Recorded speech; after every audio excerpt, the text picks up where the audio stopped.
नमस्कार दोस्तों, आप सभी का शब्दवाणी में पुनः स्वागत है।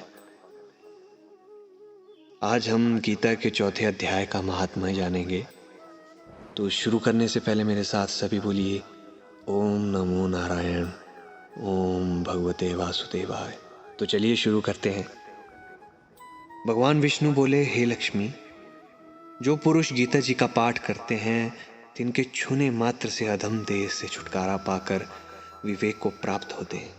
लक्ष्मी जी ने पूछा, हे महाराज, श्री गीता जी के पाठ करने वालों को छूकर कोई जीव मुक्त भी हुआ है क्या?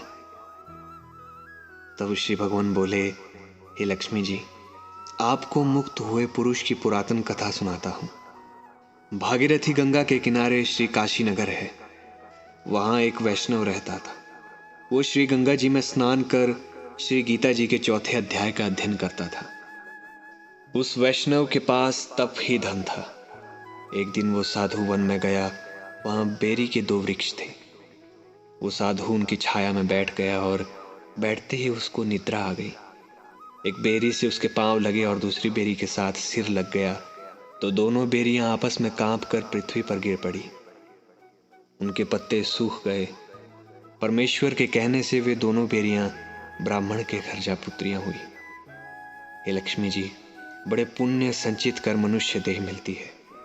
दोनों लड़कियों ने उग्र तप करना प्रारंभ किया। जब दोनों बड़ी हुई तब उनके माता पिता ने कहा, हे पुत्रियों, हम तुम्हारा विवाह करते हैं। तब उन दोनों ने उत्तर दिया, हम विवाह नहीं करती। उनको अपने पिछले जन्म की सब बातें याद थी। वे पवित्र जाति में जन्मी थी। उन्होंने कहा कि हमारे मन में एक कामना है, यदि ईश्वर उसे पूर्ण करे तब बहुत भली बात है। उनके मन में यही था कि वो साधु जिसके स्पर्श करने से हमारी अधम देह छूटी और ये देह मिली, वो हमें मिले। इतना विचार कर दोनों लड़कियों ने माता पिता से तीर्थ यात्रा करने की आज्ञा मांगी। तो माता पिता ने आज्ञा दे दी तथा उन दोनों कन्याओं ने माता पिता के चरण स्पर्श कर प्रस्थान किया। तीर्थ यात्रा करते करते काशी पहुंची। वहां जाकर देखा कि वो तपस्वी बैठा है जिसकी कृपा से बेरी की देह से छूटी है। तो दोनों कन्याओं ने चरण छूकर दंडवत प्रणाम किया। हे संत जी, धन्य हो, आपने हमें कृतार्थ किया है। तब उस तपस्वी ने कहा, मैं तुमको जानता नहीं कन्याओं। कन्याओं ने कहा, हम आपको पहचानती हैं। हम पिछले जन्म में बेरियों की योनि में थी। आप एक दिन वन में आए। अधिक धूप होने के कारण बेरियों की छाया तले आ बैठे। लंबा स्थान न होने से एक बेरी के चरण और दूसरी के सिर लगा। उसी वक्त हम बेरियों की देह से मुक्त हुई। अब विप्र के घर में जन्मी हैं, बड़ी सुखी हैं। आपकी कृपा से हमारी गति हुई। तब तपस्वी ने कहा कि इस बात की खबर न थी, तुम्हारी क्या सेवा करूं? तुम ब्रह्म रूप उत्तम जन्म श्री नारायण जी का मुख हो। तब उन दोनों कन्याओं ने कहा, हमको श्री गीता के चौथे अध्याय का फल दान करो, जिसको पाकर हम देवदेह पाकर सुखी हूं। तब उस तपस्वी ने चौथे अध्याय के पाठ का फल दिया और कहा कि तुम्हारी मुक्ति हो।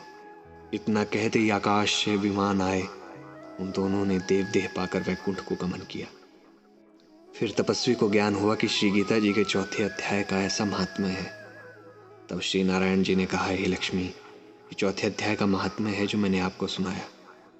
इति श्री पद्म पुराणे सती ईश्वर संवादे उत्तराखंडे गीता महात्म्य नाम चतुर्थो अध्याय समाप्त। उम्मीद है आप लोगों को गीता के चौथे अध्याय का महात्म्य समझ आया होगा। अगर वीडियो अच्छी लगी हो तो प्लीज़ शेयर कीजिएगा और चैनल को सब्सक्राइब कीजिएगा और देखते रहिए शब्दवाणी। धन्यवाद।